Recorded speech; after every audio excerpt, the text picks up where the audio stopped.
Welcome to the Emo Social Club podcast, broadcasting to you live from emosocialclub.tv. I am Brian.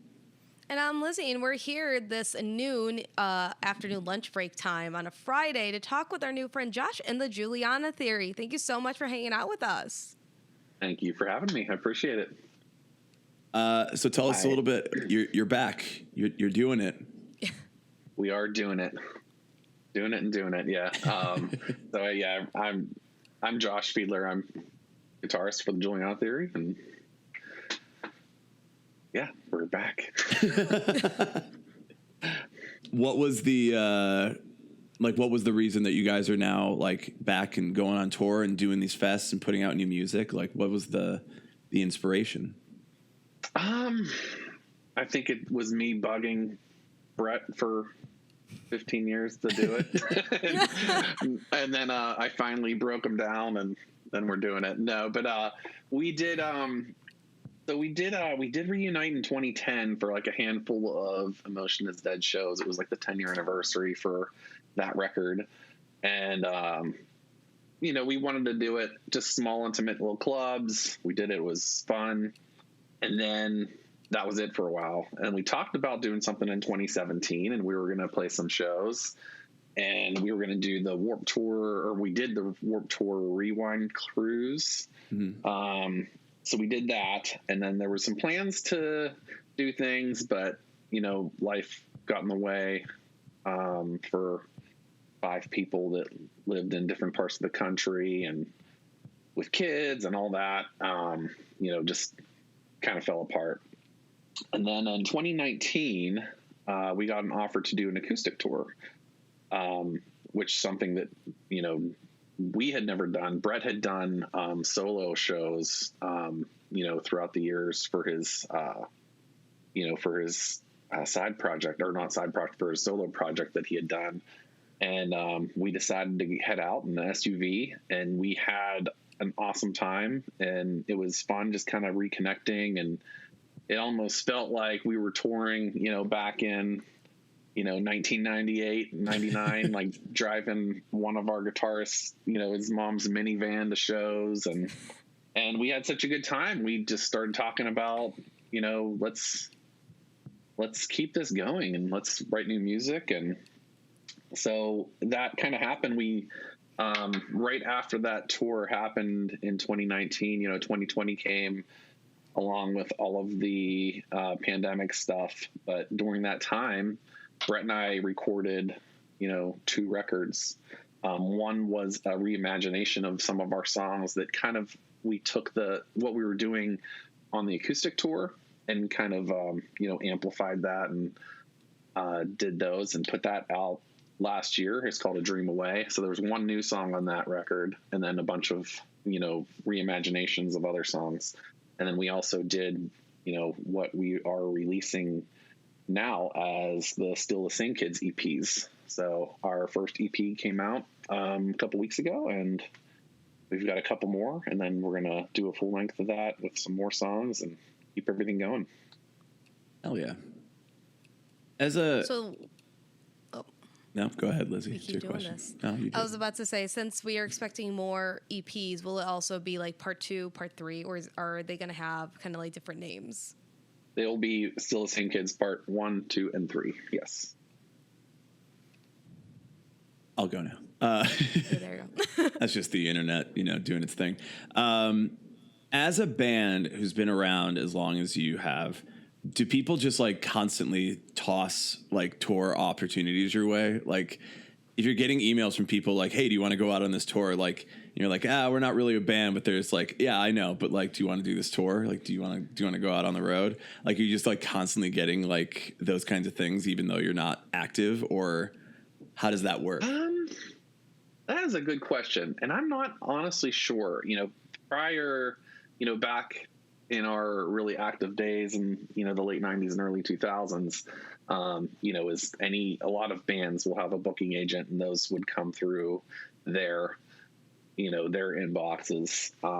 So I'm sure, throughout the years when we've been broken up, those offers have come through, and they're probably like, no, we're not doing anything. Or maybe made its way to Brett. Brett might have seen a little more since, people typically will reach out to Brett first too. So I'm honestly not sure.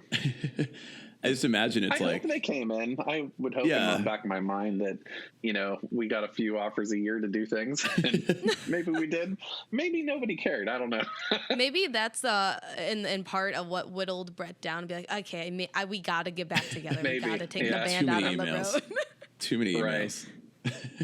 Right. Like, I just imagine if you know a band is not doing anything, like there's got to be somebody who's going to shoot their shot and be like, hey, I'm putting on this local festival. Do you guys want to reunite and play it? And maybe it doesn't work out 100% of the time, but maybe there's that 1% that it does happen. And you're like, awesome. It's a good thing that I emailed this band because now I get to see a band I like on this show. Right.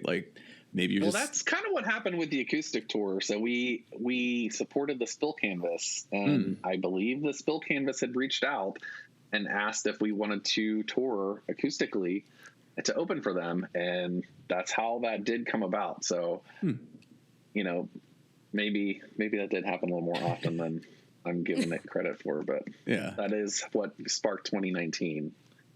So it's like I always say. So what we're all saying here is, everybody shoot your shot, no matter what, because you might just end up on tour with the Spill Canvas, or now your upcoming tour with Andrew McMahon in the Wilderness and Dashboard Confessional. Right.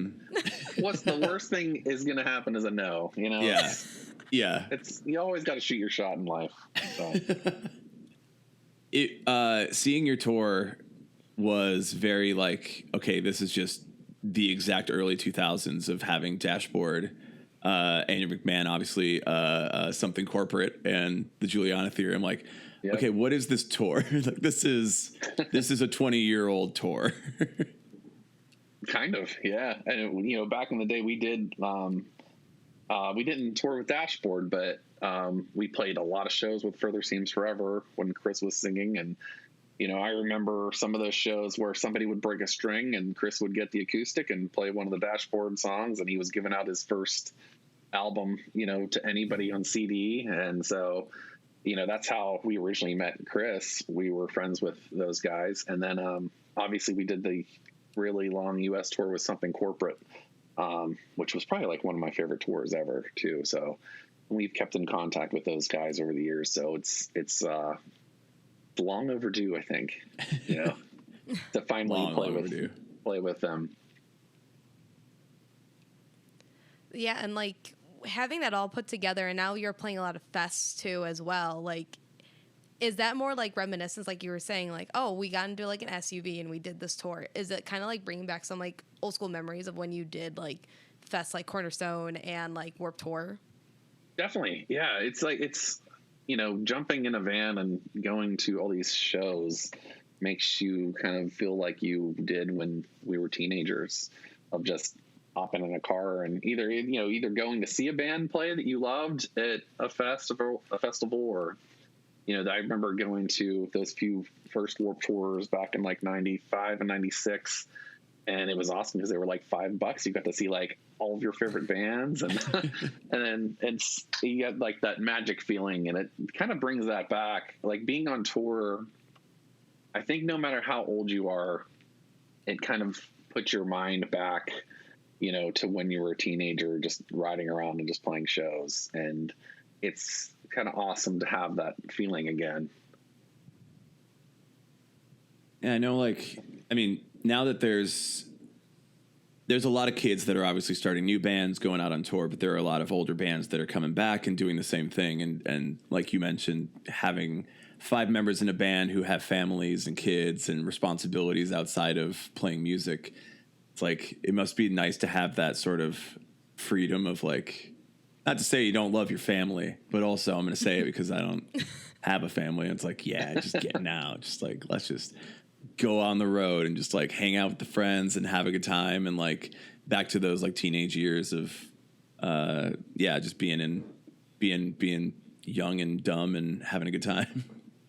There's definitely pros and cons. I myself have 3 kids, and it's nice being out and playing those shows, but it is really hard to leave them and the wife, and knowing you know, all the things my wife is going to have to do while I'm gone too. Cause we're very much like, you know, we're very like teamwork oriented. So we do, you know, we kind of split up duties for everything. So, you know, I know that she's got a kind of a hard task in front of her too when I'm gone. So it's awesome getting to do what you love, but it's also like, I also love being at home with my family and, you know, doing all the softball and lacrosse and activities and cheerleading, all the things. It's a little bit like, it's kind of like a toss up. So we've also talked with Midtown before, and they were also like, yes, we are dads now. Yes. So Yeah. it's like a weird mixture. So like, do your kids think that like you're cool, or are they like, I don't care, Dad, take me to lacrosse back? Oh yeah, give me some pizza, let's go. They're definitely like, yeah, Dad, you're a dork.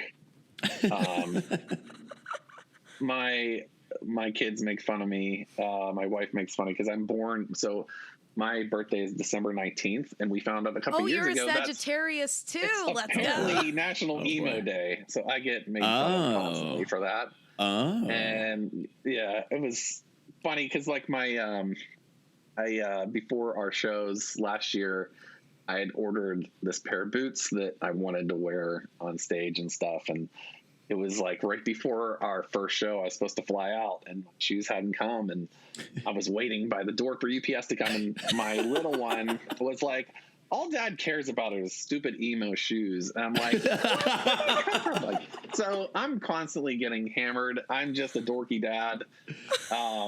And yeah, that's it. How old was your youngest when they said that? She was 6 when she said that. She's 7 now. So yeah. That's brutal. Yeah. That's awesome. Yeah.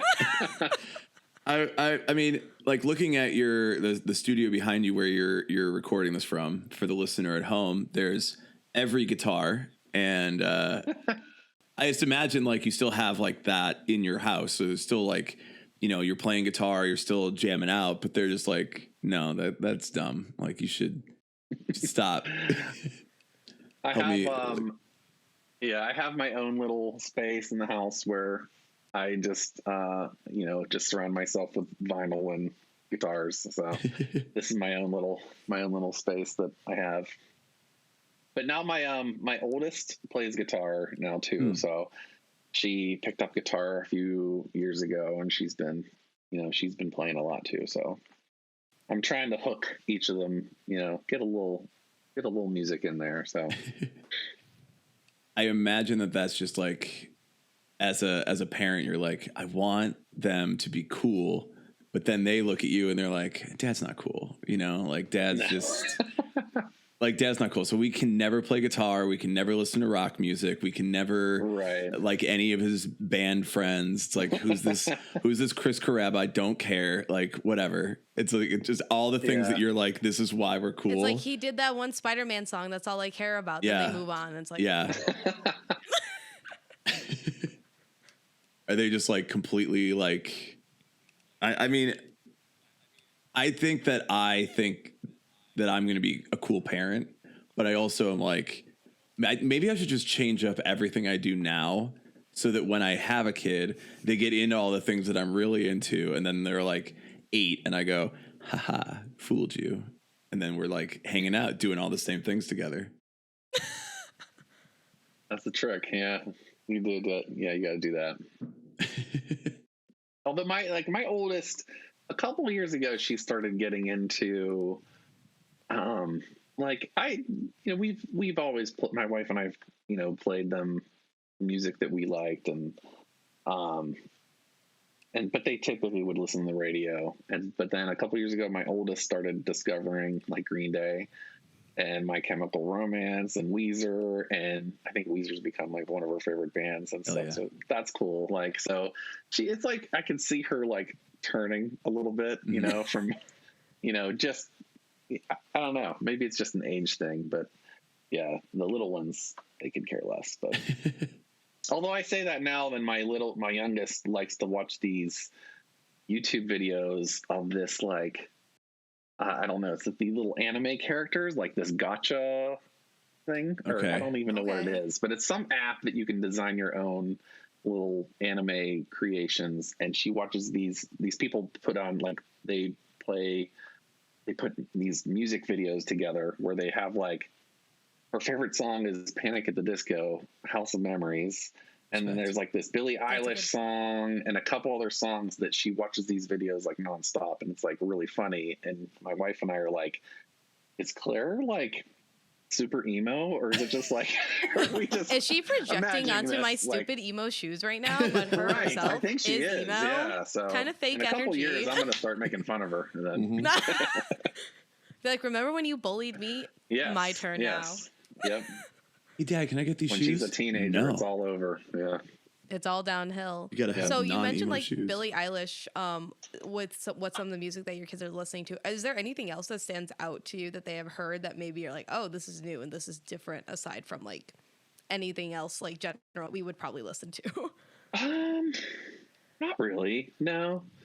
I am typically playing my oldest different bands that that I like. Trying to project good taste into her. So my youngest, well, she has good taste. It's mostly stuff that she hears just on these, but like on these things. I don't know how she found the Panic at the Disco thing, because I'd never heard that song.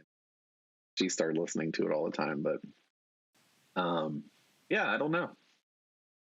It's I kind of like them just figuring out stuff by themselves. I know my daughter has, my oldest has Spotify, and she's starting to create like Spotify playlists and stuff on her own. And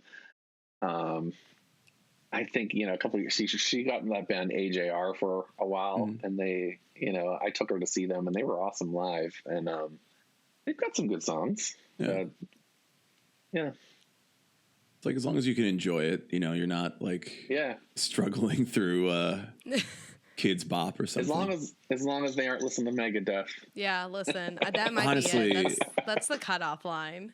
Yeah, I think if I had a kid to listen to Megadeth, I'd have to just give it up and be like, all right, try again. This one didn't work. Sometimes they don't work out for you, and you just gotta try another one. Right. That's a joke for anybody listening to this. I would never give up a kid, but they shouldn't listen to Megadeth. That's just a general. I think nobody should listen to Megadeth. Is the general gifts we're getting here, everybody. Yeah. Everybody should be listening to your new EP that came out. Obviously, we kind of talked about it. Yeah, but listening to it, over here. You have. I went to 7 years of school for this. I should have good transitions. Yep. But when listening to this EP, like, there's a couple songs on there that sound pretty like OG to your original sound, but you have a lot of stuff that's more like kind of indie pop. So where did that kind of inspo come from? Really, like, so even back in the day, even back to our first album, Understand This Is a Dream, we went from album to album, like, doing our best to create new territories for ourselves while still kind of retaining, what we were. And I think we achieved that with every record. We kind of went from Understand This Is a Dream to Emotion Is Dead, and we incorporated, when we did Emotion Is Dead, we incorporated some electronic stuff and a little more pop. And then, we went to the Music from Another Room EP, which is just kind of like a hodgepodge of all kinds of things. We went into Love with these, taking the electronic and the samples a little further with bigger guitars. We were really inspired, by Led Zeppelin at the time. Like, we didn't care about what the scene was doing. And then we kind of took all that stuff into Deadbeat Sweet Heartbeat. And I think I look at Still the Same Kids as where we would be if we had continued on from 2005 when Deadbeat Sweet Heartbeat came out until 2020 today. So, it is, we still have those little elements of, some of our old stuff, like in Playback 99. But we've got some, like you said, some of that like indie pop, elements into it as well. And like Brett and I, we listen to everything, from Motown to 80s pop to, hardcore metal, punk, pop punk. So it's really just to combine all those elements in. And I think part of the Still the Same Kids thing as well. You know, when we were growing up in the 80s, we had all these amazing bands writing these great pop songs like Depeche Mode, Tears for Fears, Genesis, The Cure, Duran Duran. And it's really just kind of like those kind of shaped our musical taste at that time, you know, growing up and just having those on cassettes, you know, when we were 7, 8, 9 years old. That started my musical journey back then. And then too, like even myself, like I love Bon Jovi and Motley Crue and Van Halen and all that stuff. And but they, you know, they had those harder elements, but they were pop songs. And that just, you know, I think it's kind of like recreating a little bit of that, your youth, and projecting that out too. So. Yeah, I'm always interested in, like, especially now looking back at all of the music that people are like, the nostalgia aspect of musicians today writing songs that sound like they were written 20 years ago, or trying to write songs like even the 80s sound in some music. And like The Weeknd playing, as a friend of mine called it, it's what somebody who thinks that they're writing 80s music is writing. Like, you're not writing an 80s song. You're writing a song in 2020 that sounds like what you think the 80s sounded like. And like looking back at that, like, and listening to your music and kind of like looking back at like the time and the other bands that were out at that time, and then the bands that like came right after, I'm like, I hear like a significant thread through like all the music that came from you guys and from other bands at the time. And then I'm like, okay, this just sounds like what Bayside just took everything from this. Like Bayside this is what Bayside did. This is what Brand New did. This is what like all these bands that like, I'm assuming listened to you and said, okay, we're going to do that. Like, that's what we want to do. And it's just interesting that like way that, the music and the influence and then the writing goes from like one band to another band to another band. And all of a sudden it's like, we've gotten to here and it's like, no, now I'm going to copy like way back in the day. I'm going to go back up the line and go to the band like Motley Crue and copy Motley Crue now. Yeah. Well, I mean, it is, everybody copies everybody. I mean, you know, I don't know if we'll ever have another Beatles in our lifetime, or even, you know, we can go back further and we'll never have another Mozart or Bach or anything like that. But it's, you know, even when we started in 97, you know, I was in a pop punk band that just, you know, we sounded just like any Lookout Records band at the time. We'd sound like the Queers and Screeching Weasel, the Ramones, that whole Ramones tree of bands. That's what I was doing. And then Brett was in, you know, like a screamo kind of band. And he was also in Zayo doing metal stuff. And right in those couple of years in 95, well, like 95 and 97, you had like Sunny Day Real Estate come out with Diary and the Pink Album. You had Texas the Reason, Jimmy Eat World with Static Prevails, Sensefield, Game Face, all these bands that started releasing this stuff. And I think we started discovering that stuff in, you know, 96 and 97. And that's when we started the Juliana Theory. And we all really loved that music. And we're like, let's take little elements of these things and make it our own. And I think that's just kind of how it happens in general. So, I mean, if any of those bands were inspired by us, I take it as a great compliment and I think it'd be awesome. And we toured with Bayside too. I think we had a running joke for a while that every band that ever opened for us, like, got humongous after they opened up for us, which was great for them. You know, like Anne Berlin, Bayside, Newfound Glory. We had, well, Chris with Dashboard. We had so many of those that happened, which was really cool. And yeah, I hope that, you know, we can be a source of inspiration for some of those bands. And I hope we continue to be too, even for new bands. So that's the goal. Yeah. Now you're back. Now you can do it. You can. Yeah. Yeah. I see like music overall. Back in the day, I think this is really like there was a peak internet time where everybody got really like competitive and disjointed in the music industry. And then now we're kind of going back to this sense of community, the sense of everybody's collaborating with one another, that there is opportunity with working with other people to make it big for everybody and boost everybody up.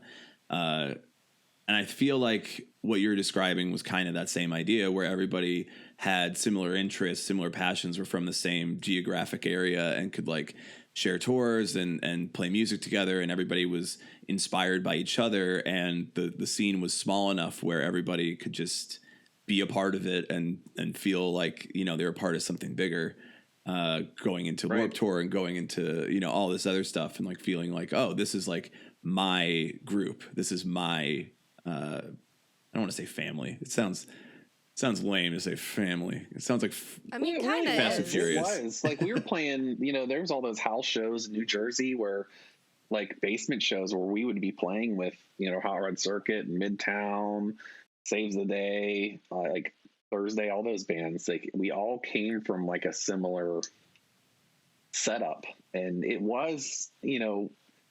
Sure, maybe not everybody got along, but it was kind of like a weird dysfunctional family that you came out of.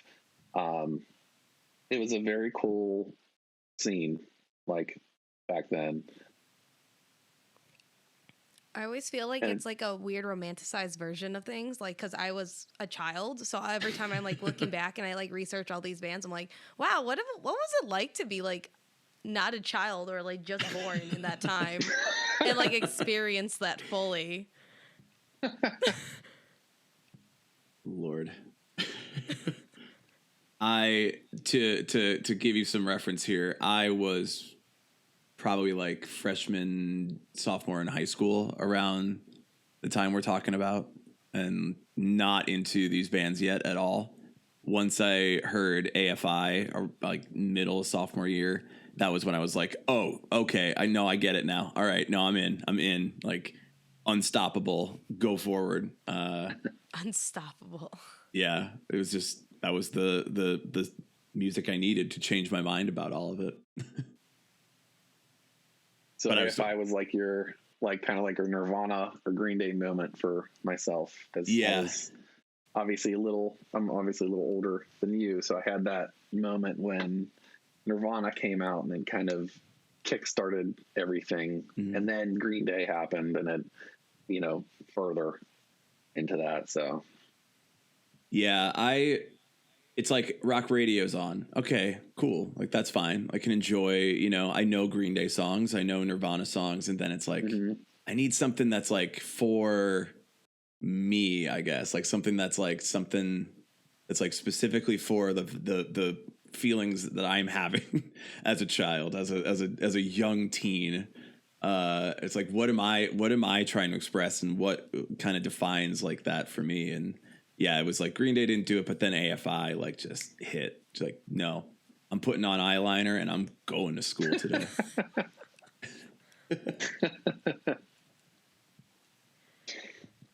So with your new music, and you do hopefully have all these bands looking back up to you, how do you personally feel about this kind of like new wave of like alternative music that you guys kind of like first started in, and how it's evolved over like the last like 20 years? I think it's awesome. It's great that like all these bands, there's even bands that are, you know, that were from back then. Everybody's just doing what they want to do. And it's like a whole new scene now. It's, you know, now you didn't have to sit and wait for, you know, to record a record in a studio and all that stuff. We can just do whatever we want, like at the drop of a hat, and record it ourselves at home and send it off. And it's just, I think a lot of it too, there's a big wave coming of all these people that were stuck at home with nothing to do. And I think we're like probably on like the beginning of a wave of amazing music that's going to kind of flood everything in. And it's exciting to be hopefully part of that, you know, that wave that's coming in. Are there some new artists that you're like really digging right now that like have come up in the last like few years? Yeah, there's I love that band Charlie Bliss. Their band, that the album Young Enough was probably one of my favorite records to come out in the past few years. There's a couple bands out of Australia that I really love. One's called Tired Lion and one's called Wax. They're trying to think of some other ones too. Of course, my mind always blanks when I get asked these questions. But, there's a lot of good stuff. I'm going to take a look at my my Spotify thing, because I know there's a lot of bands that have come out that I really like. Oh, Deep Sea Diver. I love them. I really like Phoebe Bridgers. There's a lot of Baroness, even though they aren't new. But I've kind of discovered them over the past couple years as well. They're a really good band. There's a lot of really good music out. And even some of my like old favorites, are putting out great music. Like Garbage is one of my all-time favorite bands. Their record they put out last year was amazing. Metric continues to put out amazing music. I never got into the Smiths because I hated Morrissey as a person. Same. But Johnny Marr, I love him. He's amazing. I got his autobiography and I was reading it, and I love all of his solo stuff. He just put out a record this year too, he started actually. He did what we were doing, like the EPs, and then put out a full length. His new record's amazing too. The Killers, they continue to put out awesome music too. It's a good time. Yeah, I was very surprised how good The Killers' new record was, because I didn't think I was going to like it. Awesome. And I was like, wait, no, this rules. This is like really good. I know, really good. And I'm like, okay, I got to go back and like listen to like old Killers that I like. After Hot Fuss, I was like, no, I can't listen to The Killers. The Sam's Town record just isn't really what I wanted, because I wanted more like mainstream Panic at the Disco, like synthy dance pop, and then it's like, nope, here's some weird shit, and I'm like, okay. I love Sam's Town. I love that record. I can say now I'm good with it. Like I enjoy it now, but it took me a long time to get into a lot of the bands that I just couldn't get into when I was, they put out one record. I love the record. They put out another record. I go, this isn't the same thing. I don't want it anymore. Like, nah, I'm just going to listen to Hot Fuss all the time. I'll never listen to The Killers again. And then, now I'm like, okay, The Killers like are actually quite good.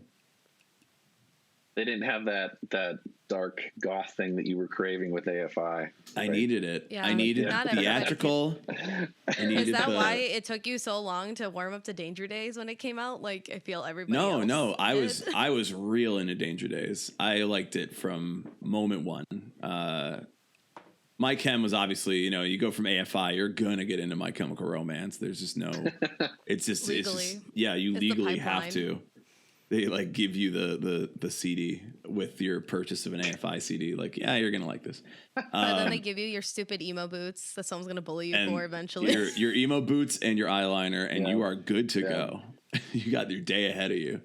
That's gonna be like the new TikTok. It's like, what do you need to be an emo in 2022? Oh no, I think that like it just was the style and the theatricality and the like that's why I got super into Panic at the Disco too. And I thought that the Killers were doing that with Hot Fuss. And I think when they went to Sam's Town, I'm like, okay, somebody needed to tell Brendan Flowers no. Like, this guy just gets to do whatever he wants, and he made what is apparently an opera or something. I don't know. And then I didn't listen to it, and I don't really know what it was. But now I've listened to it, and I'm like, no, it's actually pretty good. Like, When You Were Young is still top banger, and Read My Mind on that record is one of my favorites. Like, it's a great song. Good album. Very good album. So you heard it here. I like the Killers, Sam's Town. Brian can come around on things, is what you hear on this. Mm-hmm. I can learn. I just like, and listening back to your music too is like, I was never really into the like happy pop punk sounds. Obviously, got the AFI and like this is too happy. I need to go sit by myself and journal.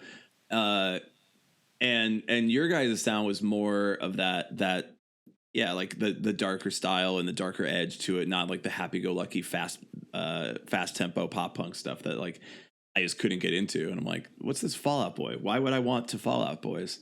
And never got into them. And then like now I go, okay, I get it. But it took me this long to get into Fall Out Boys, like other stuff. So in some previous interviews, a lot like some more of like these kind of like household name emo bands, as we can say, you guys were kind of like, why are we being labeled emo? But not in like that like negative way of like we're not emo, but it was more of like we do so many eclectic sounds. Do you still like either just go with the flow of it, or would you say like you've just kind of like said whatever works for everybody? Yeah, I think nowadays we're just whatever it is. If you like it, awesome. If you don't, whatever. It's I think back, we fought a little bit back in the early 2000s when we put out Emotion is Dead that, we were trying to be like, we're not an emo band, we're a pop rock, we're an alternative rock band.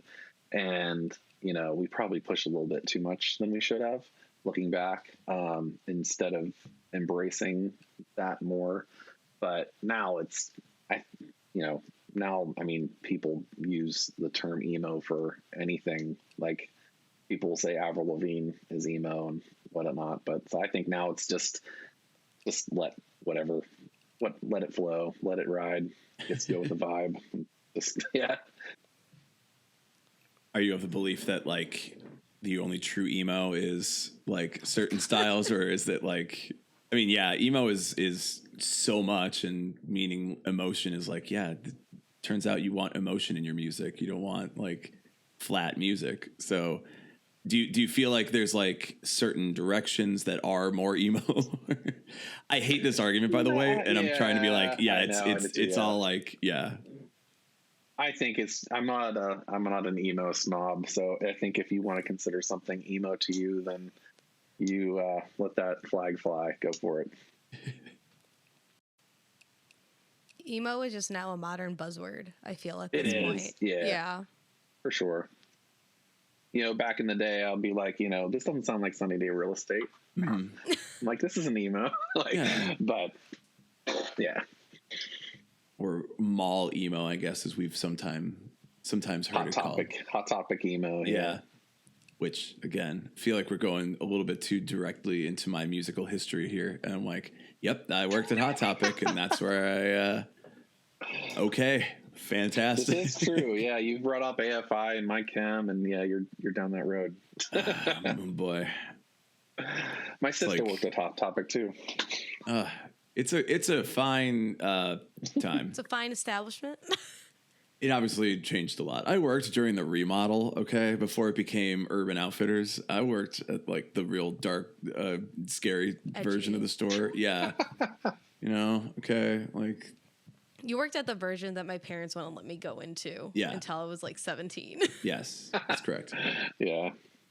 It's like, because I didn't want to get my like Happy Bunny stickers, like it's not that bad in here. It's just dumb memes that are stickers and phrases on T-shirts. I don't know. It's just not that weird or scary looking back. So now that you're back, you're on Equal Vision Records. So how has that been? Obviously, you started like OG, Tooth and Nail, huge throwback, and you've kind of like progressed into these different areas. What kind of like resonated with you to want to work with them and also not work independently like we've seen a lot of bands who are coming back start to do? Yeah, I think there's definitely pros and cons to being on a label or versus independent. Now we've got so many things that you can easily put out your own stuff whenever. But the reason we went with Equal Vision was more like, it was funny because even back when we were on Tooth and Nail, we were trying to figure out a way to do a split 7-inch on Equal Vision. When we'd play in Albany, we had met Dan at the label. He runs Equal Vision.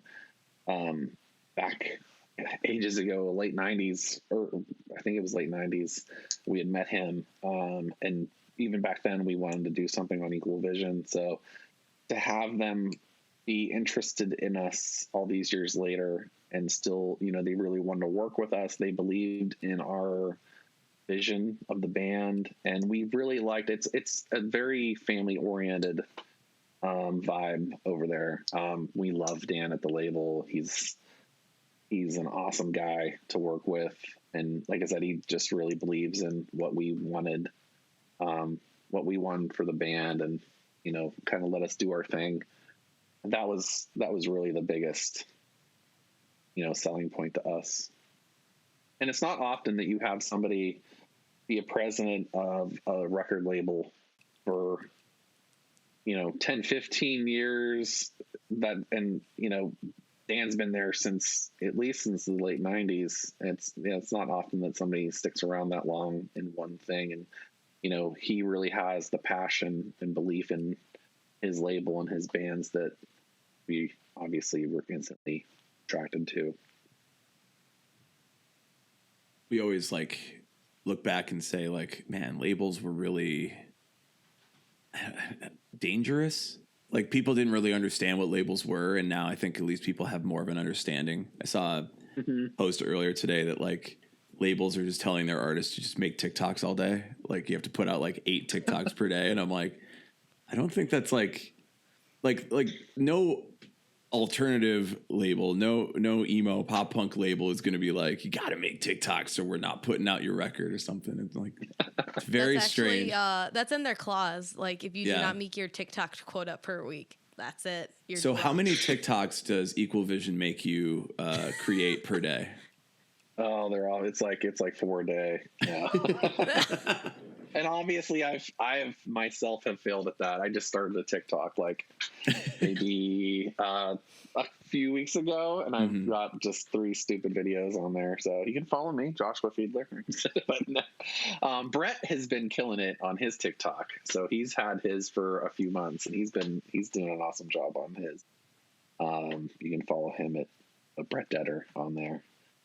But it's definitely a weird thing how we've gone from the MySpace days when it was just, the only thing people cared about was if you were in their top 8 or whatever. And I miss those days kind of where you didn't have to post something every day or multiple times a day and hit the algorithm and, whatever. It was a much simpler, more fun time. And so now you've got to make a Facebook post, a Twitter post, an Instagram post, a TikTok thing. You got to be creative with all these videos for anybody to pay attention. It's obviously kind of taking the fun out of things, but in a way too, there's also fun about that. There's ways that you can have fun with the TikTok videos. You don't have to be so generic and make stupid posts all the time. There's ways to have fun with it, but it's definitely, I definitely missed the MySpace days a little bit looking back. Saying, it's this is where I think Lizzie and I split on man, things used to be better. It's no, everything was better when MySpace was the only social media everybody used. I was only on MySpace for 3 months, and then Facebook was publicly available, and that's when I shifted, because that's when I was in middle school, high school. No, saying things were better in my day about MySpace is true. It's just that's not an argument. Is that the new way of saying back in my day we walked a mile to school? Yeah, 100%. Yeah. Back in my day, I had to update my top 8 every other day, and I had to go on a computer in the library just to get the internet access that I needed. Back in my day, I had to go through all these profiles with songs that auto played, and it was very loud, and everybody looked over at me. Screamy. Yeah. Imagine having all those dumb MySpace songs in your profile, and you're just in the library. It's no, where's the button? Better times. Then you had those ways you can create the templates, and they would screw up your whole entire page, and you wouldn't even be able to look at things. Every time. Good times. Good times. Yeah. We don't have anything now. Now it's just, just lame. I feel so get off my lawn about this, but I also stand by it. I'm this is stand my ground on that lawn. I'm with you. If you could compare like marketing on MySpace and getting your band noticed on MySpace to what it's like now, what would you say is the biggest difference of like what you had to do on MySpace versus the stuff now? Now it's almost like a full-time job in itself. Like especially like you look at some like the really successful people that post on TikTok, like that's definitely like a full-time job, like creating those and uploading them and doing duets and stitching them and all that. I'm so over my head. I'm dating myself. I sound like I'm like 70 years old right now. I'm completely on the same page as you though. Like I understand exactly what you're saying. I run our page like exclusively and I'll be like, Brian, we have to do this TikTok. He's like, I don't want to. And I'm like please. I don't love it. I don't love algorithms like that. Yeah. Lizzie, do you want to run my TikTok for me? We could all run the TikTok together. I love that for us. Because now we have to put stories on our TikToks like we're putting stories on Instagram. Another layer of hell it is. I don't love the idea of short form TikToks. It already is short form. It's like, oh, now we have Vines, but they're only 1 second. It's like, no, it already is short form. How much shorter do we need to get? Now we have 10-minute videos we can post on TikTok. I hate it so much. I also tried to edit it, like edit a video together for TikTok. And I was like, I'm not somebody who is the best video editor, but like this is the worst program I've ever used in my entire life. I hate this. This is just objectively not fun to use. It's not easy. It's not intuitive. And then 1 hour later, I posted a TikTok and I go, was that worth it? Did I feel anything from that? But if I posted... That's another thing, too, with that. It's like being in a band, now you can't just get by just playing an instrument and writing a song. Now you have to learn how to be a graphic designer, a photographer. You have to learn how to be a video editor and put videos together. It's so much about it. It's just crazy now. I mean, in one way it's good because you're learning new skills. I guess you can, keep that going for other things. But another way it's no wonder why everybody has, ADD. Because you have to do 100 jobs. Can't focus on anything. Yeah. Yeah. No, you can't just in the moment be like, I'm having a good time. It's like, nope, I got to get it for the gram. I got to get it for the TikTok. And then you're like, I can't do this. Right. Like people don't realize how much work goes into playing your instrument for 30 minutes on a stage. Like that, just how much other things you have to know and learn and produce just for that 30 minutes of playing your songs on stage. Yeah, for sure.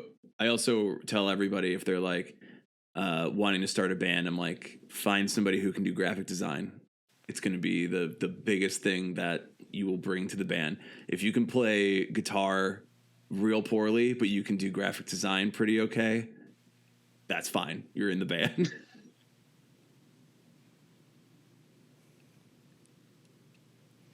So we'll get back to just a little bit more of some of your music. As well, I know we go on tangents. We can't rant like we're 70 years old. Come on, let us rant like old people. Oh my god. Brad be like, I hate these young people, this all internet. These kids are out here. They're on the ticket These kids making fun of my boots, being upset. Back in my day, things. gas was only 98 cents. Yeah. Yeah. And I had to fill up my mom's car with a full tank for $20. Also true, but yeah. Yeah, I'm like, yeah, I was about to say, like, I just filled up my car like just 3/4 the other day, and it was like almost $30. I was like, yo, what the fuck? It's the worst timeline. Worst timeline that we live in. Lizzie, you can go ahead and ask. Is fucked. We really need to get that simulation on board with what we need. Lizzie, I'll let you ask. Because sun was turned back on the other day, so I think it's going to get worse. Oh no! Nah, it's just we're fucked. It's over, guys. Sorry, I didn't mean to interrupt. No, okay. I just want to know what simulation we live in and why can't it be better? Yeah. Reboot the computer, please. Lizzie, go ahead and ask your question, and then we're almost at an hour, so we can do a little bit of plugs, and we can hang out on Twitch for a little bit, and we can just keep it rolling. But Lizzie, you go. Yeah, no, just the last question here, like regarding your new music. So you did the whole reimagined route with "We're on Top of the World." The music video was very funny because when I first saw it, I was like, "Oh wow, screamo! That's really different. It's very nice. That's a real pivot." Okay, but then it got more into like this modern indie pop, like we were talking about earlier. Do you see yourself doing more of those reimagined tracks, or do you feel like that was just kind of like a one-time thing? Because it is something a lot of people are doing now with some of their music. That's a good question, and not one that I know how to answer at the moment. I think, like, it is fun, and it was a really great experience to do the whole Reimagine record. And I'll give Brett some credit here too. Brett, his other job is a film composer. So he was able to add so many of those elements to what those songs were too, that really expanded everything to a point where I love just listening to it. It's a headphone album for sure.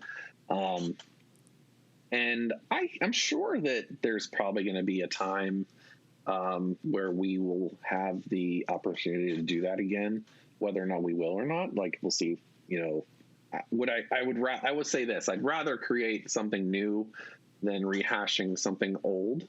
But not to say that I wouldn't be happy doing it in, let's say, like 3 years, and we're kind of in between some stuff, and maybe we just do something and have some fun with it. I'm not going to say no to it, but I guess that's probably the best way to answer. I think I'd rather be creating something new, but it was fun to do that, though, and I'm not ruling out more. Just not a full like EP or album re-release of everything reimagined. Right. Let everybody send you like, hey, you need to reimagine this song, and then just do like whatever the fans' requests are, and be like, all right, we got it. Right.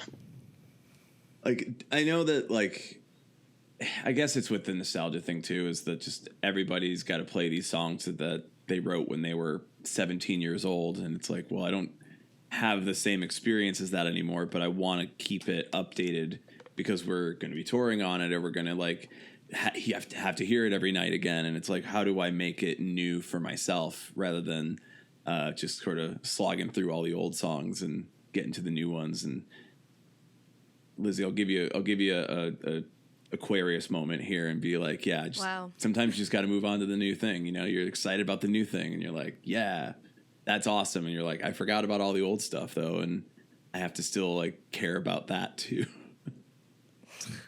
That's my Aquarius moment of the day.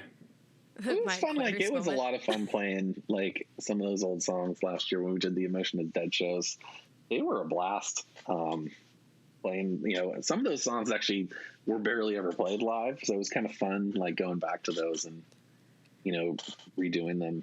It was, and we have a couple new guys in our band too that brought a very like new energy to the whole thing too. It was like they had that whole, it made it feel like even more exciting because they brought like a whole vibe with them too that kind of made it even more fun. So, well, good. Well, let's go ahead and toss out all the plugs where people can listen to you, where they can get tickets to the tour. We didn't even talk about Riot Fest. We got to talk about all the festivals that you're doing too. Yeah. So where can everybody see you coming up this summer and find out more about you?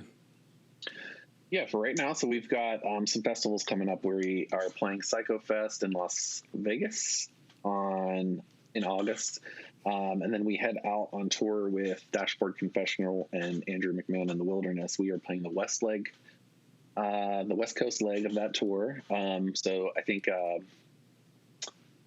Armor for Sleep and I forget the other band that's opening. But it's split into 3 legs. So we're doing the West Coast leg, which we're really excited about. And then we are going to be playing Riot Fest in middle of September in Chicago, which we're really excited. We're playing the Sunday that we're playing with. I think 9 Inch Nails is headlining that night.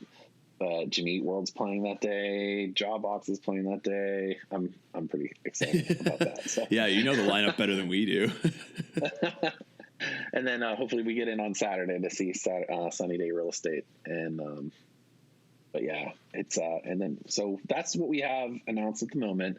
So everything is on the JulianaTheory.com. We've got all those dates out there. We've got a new music video for Playback 99. And then we also have the still the Same Kids Pt.1 out at the moment as well. So, well, hell yeah! If you're listening to this podcast, you have to go immediately from this podcast and listen to the EP, and you need to follow on everything. And if you don't, yes. We know who you are, and we will. Make you listen. I don't know, but you gotta listen to these. Share their addresses with us, and we will go to your house personally and make you do it. Yeah, the tour is now just a direct. The tour is now just we show up at your front door. Yes. Yeah. We're gonna route those tours around those people that have not listened, and we will pay them visits. What crazy is that then turns into a house show? So no matter what, it's forced house shows. You can't leave. Yes. Yeah. You didn't want a house show. You're gonna get it. You haven't been to a punk show in a long time. Now here it is. Yes. It's the weirdest subset of breaking and entering. Your kids are. Tell them come downstairs and learn about real music. Yeah. Yeah. I'm cool. Your dad's cool. All right. Well, we will. Damn emo boots. A damn emo boots that I'm going to walk on my lawn with. We're going to continue the conversation over on Twitch.